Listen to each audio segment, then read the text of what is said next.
Welcome to the deep dive. Today, we're jumping straight into a pretty hot topic, blush AI. It's being talked about as this potential dating revolution. Yeah, or maybe an emotional cash grab. Yeah. That's the other side of the coin we're seeing in reviews. We've looked at user feedback, developer comments, analyst reports, basically trying to figure out what Blush says it does versus, what it actually is. Is it really a relationship coach, or is it just a very slick chatbot you have to pay for? Exactly. And it's worth noting, right? This comes from the same people who made Replica.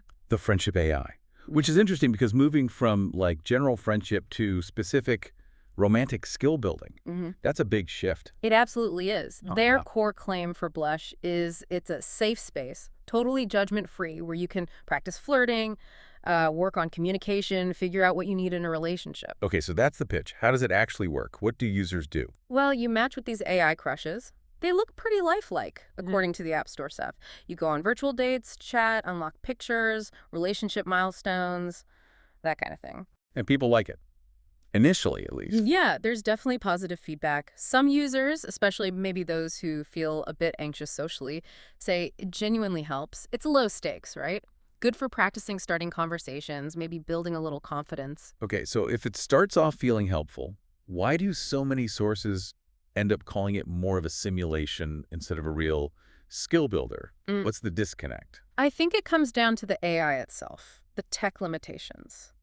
For this kind of thing to really work as practice, the AI needs, well, it needs a great memory. Like a real person would remember things. Exactly. But review after review points this out. The memory is pretty limited. It forgets past chats, loses context quickly. If your AI date doesn't remember what you talked about yesterday. And it's not really like a real interaction, is it? It breaks the illusion. Completely. And it undermines that whole claim of practicing for a real relationship.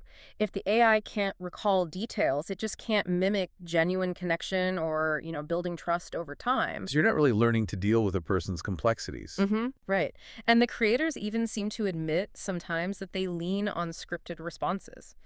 So you might just be learning how to talk to a script, not navigate the messy, unpredictable parts of human interaction. The feedback loop isn't quite real. Okay, let's shift gears a bit. The money, the monetization. That seems to be where a lot of the criticism lands, that emotional cash grab idea. If it's just a simulation, why does the pricing feel, well, predatory to some people? What makes it cross that line? It seems to be what they charge for. The free version lets you chat, sure, but all the stuff that feels like relationship progression, the desirable bits. Like what? Premium characters, getting custom photos, specific date options, what they call deeper moments.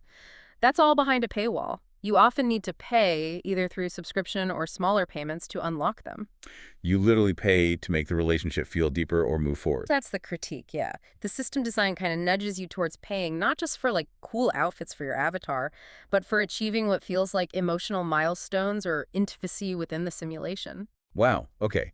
So the focus shifts from practicing skills to paying to unlock the next stage. Precisely. It makes the engagement feel transactional, right, when it's supposed to be about emotional connection. Yeah. That's where the cash grab feeling comes from, I think. That really reframes it. Yeah. So for you listening, what's the bottom line from all these sources? It lands pretty firmly on Blush is a maybe tool, not a magic solution. If you're looking for some fun, some very low stakes practice, maybe just experimenting with chatting, the sources suggest it's fine for that entertainment value. But not for deep, real growth. Probably not. If you go in expecting realistic relationship dynamics or genuine emotional development, the limitations, the memory issues, the paywalls mean you'll likely end up feeling disappointed. It's important to go in with your eyes open, Right. Don't mistake the simulation for the real deal. Yeah. And the sources really push this final thought, which I think is worth considering. How does it fundamentally change things when an AI is designed to mimic intimacy, but the key moments, the deepening of the connection, are locked behind a paywall?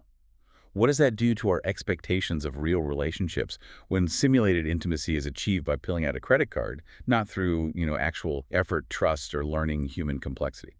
That's a heavy question, something to definitely think about as this tech gets more sophisticated.